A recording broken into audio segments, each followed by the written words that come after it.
মোহতারাম হাজরিন, রাসূল সাল্লাল্লাহু আলাইহি ওয়াসাল্লামের সেই ভবিষ্যৎবাণীকে সামনে রেখে ঈমান এবং আস্থার সঙ্গে বলা যায়, বিশ্বাসের সঙ্গে বলা যায়, এমন একটা দিন অচিরে আসবে, সারা দুনিয়ার প্রতি ইঞ্চি মাটিতে আল্লাহর দিন বিজয় হবে।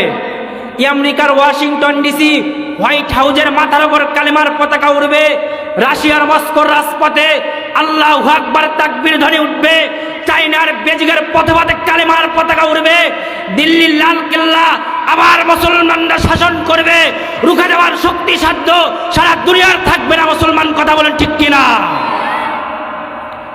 মোহতারাম হাজরিন, আমাদের এই কথা শুনে অনেকের হাসি লাগতে পারে, অনেকের উপহাস লাগতে পারে, কেউ তিরস্কার করতে পারে যে সারা দুনিয়াতে যেখানে আজকে মুসলমানেরা নির্যাতিত ও নিপীড়িত, বিশ্ব মানচিত্র আজকে মুসলমানদের রক্তে রঞ্জিত, যেখানে মুসলমানরা মাথা গুঁজবার জন্য কোথাও ঠাঁই পাচ্ছে না, সেখানে আমরা স্বপ্ন দেখতেছি বিশ্ব জয়ের।